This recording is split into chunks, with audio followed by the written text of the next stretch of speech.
بسم اللہ الرحمن الرحیم۔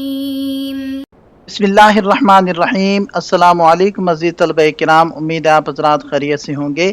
آج ہمارا صحیح مسلم کا سبق نمبر 332 ہے، جس کا عنوان ہے باب خروج النساء الی المساجد غیر متطیبات۔ آگے بڑھنے سے پہلے خلاصہ جات کو ایک نظر دیکھ لیں۔ گزشتہ سبق میں ہم نے اس عنوان کے تحت ان نکات پر بات کی تھی۔ آج کے سبق میں ہم اس عنوان کے تحت ان مذکورہ نکات پر بات کریں گے۔ تو بڑھتے ہیں سبق کی طرف۔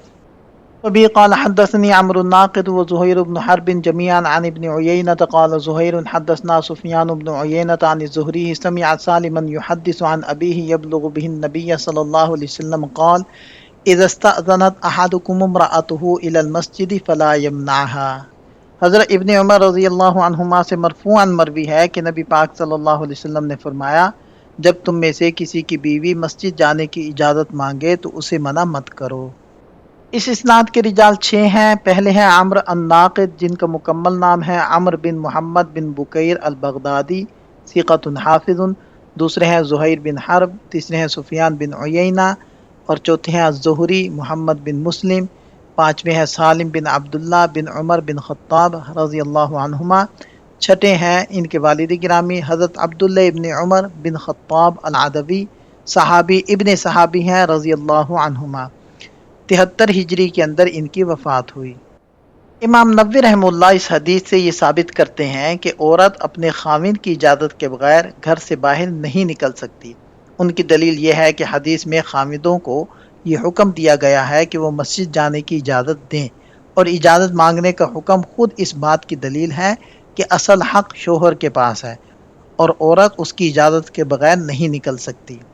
عبارت کے آخر میں ایک بہت اہم اشارہ دیا گیا ہے کہ یہاں خاوندوں کو اجازت دینے کا جو حکم ہے وہ لازمی یا واجب نہیں۔ اس کی منطق یہ ہے کہ اگر خاوند پر اجازت دینا ہر حال میں فرض ہوتا تو پھر بیوی کو اجازت مانگنے کی ضرورت ہی نہ رہتی۔ اجازت مانگنے کا تصور ہی وہاں ہوتا ہے جہاں اجازت دینے والے کو یہ اختیار حاصل ہو کہ وہ حالات کے مطابق ہاں کرے یا نہ کرے۔ خلاصہ یہ ہے کہ عورت کا گھر سے نکلنا خاوند کی اجازت پر موقوف ہے، اور مسجد کے معاملے میں بھی شوہر کو یہ اختیار حاصل ہے کہ وہ مصلحت دیکھ کر فیصلہ کرے، اگرچہ اسے بلا وجہ روکنے سے منع کیا گیا ہے۔ حدیث کے الفاظ ہیں فلا یمنعها۔ اس کے تحت علامہ ابن حمام رحمہ اللہ کی تحقیق کا خلاصہ یہ ہے کہ اگرچہ اصل حکم عورتوں کو مسجد آنے سے نہ روکنے کا ہے، لیکن علماء نے اس حکم کو کچھ خاص شرائط اور وجوہات کے ساتھ مقید کیا ہے، جو کہ منصوص بھی ہیں اور قیاسی بھی۔ حدیث صحیح میں صراحت ہے کہ اگر کوئی عورت خوشبو استعمال کرے، جیسے کہ اسی باب کے اندر اگلی احادیث کے اندر بھی یہ چیز آ رہی ہے، تو وہ عشاء کی نماز میں شریک نہ ہو۔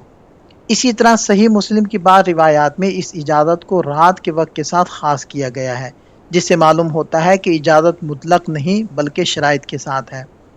دوسری شرط یہ ہے کہ عورتیں ایسا عمدہ لباس پہن کر نہ نکلیں جو مردوں کے لیے کشش کا باعث ہو۔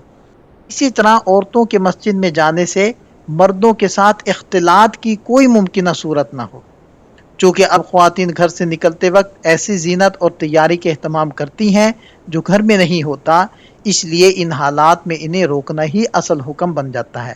یہ حکم حدیث کے خلاف نہیں بلکہ اس عام قاعدے کے تحت ہے کہ جب کسی حکم کی علت یعنی سطر اور سادگی ختم ہو جائے تو حکم بھی بدل جاتا ہے۔ حضرت عائشہ رضی اللہ عنہا نے اپنے دور کے بدلے ہوئے حالات دیکھ کر فرمایا تھا کہ اگر نبی پاک صلی اللہ علیہ وسلم وہ سب دیکھ لیتے جو عورتوں نے یعنی بناؤ سنگھار کی صورت میں ایجاد کر لیا ہے تو آپ علیہ السلام انہیں اس طرح مسجد سے روک دیتے جیسے بنی اسرائیل کی عورتوں کو روک دیا گیا تھا۔ اسی طرح امام ابن عبد البر کی روایت میں بھی ممانعت کی وجہ زینت اور فخر و غرور کے ساتھ چلنے کو قرار دیا گیا ہے۔ اسی علت یعنی فتنے کے خوف کی بنا پر اب عورتوں کو مسجد آنے سے روکا جائے گا، چاہے وہ بناؤ سنگھار کے بغیر ہی کیوں نہ ہو اور چاہے وقت رات کا ہی کیوں نہ ہو۔ اس کی وجہ یہ ہے کہ ہمارے زمانے میں فسادی لوگ رات کے وقت زیادہ پھیلتے ہیں اور رات کی تاریکی میں ان کا شر زیادہ ہوتا ہے۔ امام ابو حنیفہ رحمہ اللہ کے اصول کے مطابق اب بڑی خواتین کو بھی رات اور فجر کے لیے آنے سے روکنا مناسب ہے، کیونکہ موجودہ دور میں ہر وقت فساد اور بگاڑ غالب آ چکا ہے۔ خلاصہ یہ ہے کہ متاخرین علماء نے فتنے کے عام ہو جانے اور معاشرتی بگاڑ کی وجہ سے اب نوجوان اور بوڑھی دونوں طرح کی خواتین کے لیے تمام نمازوں میں مسجد آنے کو ممنوع قرار دیا ہے تاکہ ان کی عزت اور معاشرے کا امن محفوظ رہے۔ صاحب نہر الفائق اور رد المحتار یعنی علامہ شامی رحمہ اللہ نے متاخرین فقہا کے اس فیصلے کی بنیاد بیان کی ہے کہ اب خواتین خواہ بوڑھی ہوں یا نوجوان ہوں تمام نمازوں کے لیے مسجد جانے سے کیوں روکا جاتا ہے۔ اس کی تفصیل وہ ذکر کرتے ہیں کہ امام صاحب نے اپنے دور میں بڑی عمر کی خواتین کو ظہر، عصر اور جمعہ کے لیے مسجد جانے سے منع فرمایا تھا، کیونکہ دن کے ان اوقات میں بدقماش اور شہوت پرست لوگ عام گلی کوچوں میں موجود ہوتے تھے، جسے فتنے کا اندیشہ تھا۔ البتہ فجر، مغرب اور عشاء میں اجازت تھی، کیونکہ ان کے خیال میں مغرب کے وقت لوگ کھانے پینے میں مصروف ہوتے تھے اور فجر و عشاء کے وقت سو رہے ہوتے تھے، اس لیے راستوں میں امن ہوتا تھا۔ متاخرین فقہا کا کہنا ہے کہ ہمارا یہ فیصلہ یعنی تمام نمازوں میں روکنا دراصل امام صاحب ہی کے اصول پر مبنی ہے۔ امام صاحب نے ممانعت کی وجہ فتنے کا خوف اور فسادی لوگوں کا پھیلاؤ قرار دیا تھا۔ اب ہمارے زمانے میں صورتحال یہ ہے کہ بد کردار اور فسادی لوگ رات کے وقت یعنی فجر اور عشاء میں بھی سوتے نہیں بلکہ زیادہ سرگرم ہوتے ہیں، بلکہ وہ ان اوقات کو اپنی کارروائیوں کے لیے زیادہ موزوں سمجھتے ہیں۔ جب ممانعت کی اصل وجہ یعنی فساد اور فتنے کا غلبہ ان اوقات میں بھی پایا جانے لگا ہے جن میں پہلے امن تھا، تو اب ظہر اور عصر کی طرح فجر، مغرب اور عشاء میں بھی عورتوں کو مسجد جانے سے روکنا بدرجہ اولا بہتر ہوگا۔ لہذا فتنے کی عمومی خوف کی وجہ سے عورتوں کے لیے گھر میں نماز پڑھنا ہی افضل اور محفوظ قرار دیا گیا ہے۔ فَلَا تَمْنَعُوا نِسَاءَكُمْ کہ اپنی عورتوں کو مسجد جانے سے نہ روکو۔ اس کی وضاحت میں شارحین فرماتے ہیں کہ اس حدیث میں براہ راست خطاب خامدوں سے ہے یا پھر ان سرپرستوں سے ہے جن سے عورت باہر جانے کی اجازت مانگتی ہے۔ اس مسئلے کی علمی توجہ یہ ہے کہ اگر عورت مسجد جانے کی اجازت مانگے اور اس کے باہر نکلنے میں فتنے کا کوئی اندیشہ نہ ہو، مثلا اس نے خوشبو نہ لگائی ہو، زیورات سے لدی ہوئی نہ ہو اور نہ ہی کوئی ایسی زینت کی ہو جو نامحرموں کی توجہ کھینچے، تو ایسی صورت میں شوہر کو اپنی مرضی سے اسے روکنا نہیں چاہیے۔ لیکن یہاں ایک اہم نقطہ یہ ہے کہ اگر معاشرے میں فتنے عام ہو جائیں اور ہر طرف بگاڑ پھیل جائے تو پھر فتویٰ دینے والے علماء اور نظام چلانے والے حکام کو یہ حق حاصل ہے کہ وہ فتنوں کو روکنے اور منکرات کے خاتمے کے لیے عورتوں کے مسجد آنے پر پابندی لگا دیں۔ یہ پابندی ان کے منصب کی ذمہ داری ہے تاکہ معاشرے کی پاکیزگی برقرار رہے۔ ایسی صورتحال میں خامد کا کردار یہ ہوگا کہ وہ اپنی اہلیہ کو اپنی ذاتی ضد کی بنیاد پر نہیں بلکہ علماء اور ارباب اختیار کے اس فیصلے سے آگاہ کرے کہ اب حالات کی خرابی کی وجہ سے گھر سے نکلنے میں ممانعت ہے۔ شوہر کو بلا وجہ روکنے سے منع کیا گیا ہے، لیکن اگر اجتماعی سطح پر بگاڑ کا اندیشہ ہو تو علماء کا ممانعت کا فیصلہ نافذ ہوگا، جسے ماننا خامد اور بیوی دونوں کی ذمہ داری ہے۔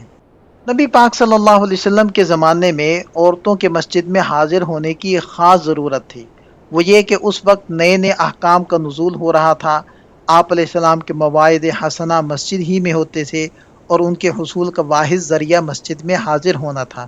اس مجبوری کے تحت عورتوں کو مسجد جانے کی اجازت دی گئی تھی۔ اسی طرح نبی پاک صلی اللہ علیہ وسلم کی مجالس کی برکات کا حصول بھی اس کے علاوہ ممکن نہیں تھا، اور دین اسلام کے سیکھنے کا واحد راستہ بھی یہی تھا۔ اور یہ بات بھی ملحوظ رکھنی چاہیے کہ اس وقت کا ماحول کیا تھا جس میں عورتیں مسجدوں میں جایا کرتی تھی۔ ذرا جھانک کر دیکھ لیں کہ حضرات صحابہ کرام کی فرشتوں جیسی جماعت تھی، سید الاولین والآخرین بنفس نفیس جلوہ افروز تھے، آسمان سے قرآن کریم کی عظیم برکات کا نزول ہو رہا تھا، جبریل امین اس مقدس سرزمین پر صبح و شام اپنی مبارک توجہات کے ساتھ مبارک قدم رکھ کر آتے جاتے تھے، خیر القرون کا دور تھا، دل پاک صاف تھے، خوف خدا اور تقوی کا ماحول تھا۔ ایسے ماحول میں عورتوں کا مسجدوں میں آنا باعث فتنہ نہیں تھا بلکہ باعث برکت تھا۔ اصولی طور پر ایسے ماحول پر کسی اور ماحول کو قیاس نہیں کیا جا سکتا۔ نتیجہ یہ نکلا کہ جب عہد رسالت والی مجبوری باقی نہ رہی اور اس جیسا ماحول نہ رہا بلکہ فتنہ و فساد کا دور آ گیا، تو ایسے حالات میں عورتوں کا مسجدوں میں جانا درست نہیں ہوگا۔ عہد صحابہ میں یہ مسئلہ زیر بحث رہا اور اس پر گرما گرم بحثیں ہوئیں۔ ایک دفعہ حضرت زبیر بن عوام رضی اللہ عنہ نے اپنی بیوی کو مسجد جانے سے روکا تو انہوں نے بات نہ سنی، کیونکہ آپ علیہ السلام کی اجازت ان کو معلوم تھی، جو ایک قوی دلیل تھی۔ حضرت زبیر نے یہ تدبیر کی کہ راستے میں بیٹھ گئے، اور جب ان کی بیوی مسجد جا رہی تھی تو حضرت زبیر نے ان کی طرف کنکری پھینک دی۔ وہ وہیں پر کھڑی ہو گئیں اور کہا انا للہ و انا الیہ راجعون، اور یہ کہہ کر واپس آ گئیں، اور حضرت زبیر سے فرمانے لگی اب وہ دور نہیں رہا جس میں عورتیں مسجدوں میں جایا کرتی تھیں۔ مسلم شریف کی اسی باب کے تحت کئی حدیثوں میں حضرت عبداللہ ابن عمر اور ان کے بیٹے بلال کی گفتگو مذکور ہے، جو آگے آئے گی۔ حضرت عبداللہ ابن عمر رضی اللہ عنہما نے فرمایا کہ عورتوں کے مسجد جانے کے بارے میں نبی پاک صلی اللہ علیہ وسلم نے فرمایا کہ انہیں مت روکو۔ حضرت عبداللہ بن عمر کے بیٹے حضرت بلال نے کہا کہ میں تو روکوں گا۔ اس سوری معارضہ پر حضرت ابن عمر رضی اللہ عنہما اتنے ناراض ہوئے کہ زندگی بھر حضرت بلال سے کلام نہیں فرمایا۔ حضرت بلال نے حدیث کا معارضہ اور انکار نہیں کیا تھا، صرف صورت معارضہ کی بن گئی تھی۔ جب یہ قصہ حضرت عائشہ رضی اللہ عنہا کو معلوم ہوا تو فرمانے لگی اللہ تعالیٰ ابن عمر پر رحم فرمائے، اگر نبی پاک صلی اللہ علیہ وسلم آج کے دور میں ہوتے تو عورتوں کو مسجد جانے سے روک دیتے، جیسا کہ بنی اسرائیل کی عورتوں کو روکا گیا تھا۔ بہرحال عورتوں کا مسجد جانا فقہائے احناف نے ان معروضی احوال کے پیش نظر مکروہ لکھا ہے۔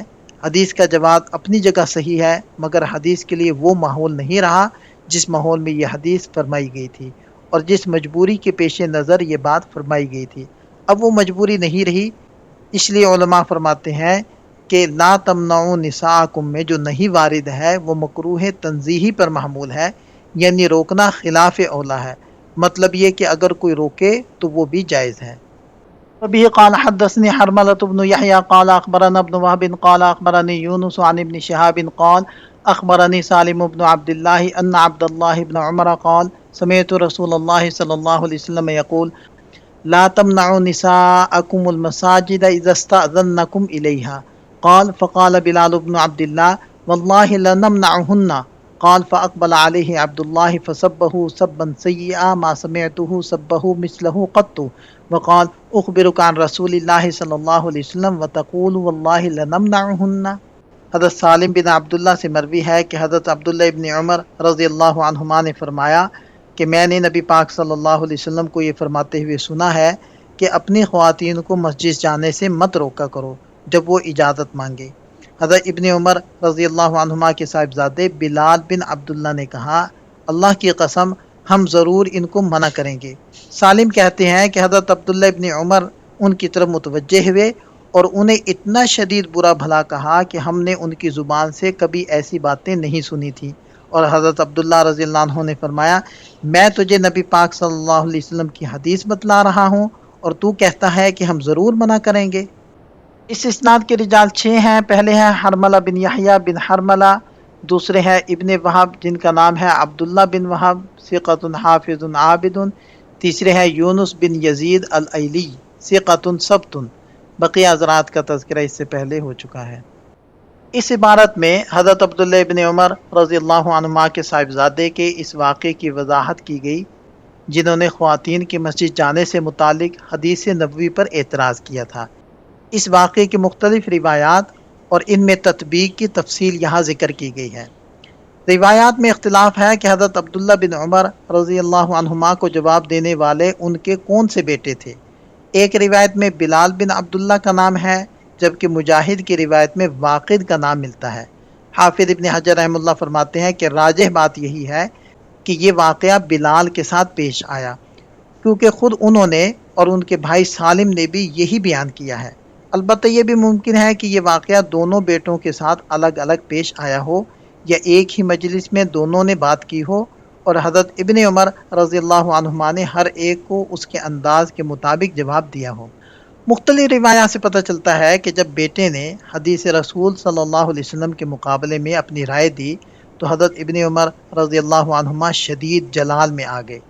ایک روایت کے مطابق آپ نے انہیں ایسی سخت گالی دی جو کبھی پہلے نہ دی تھی۔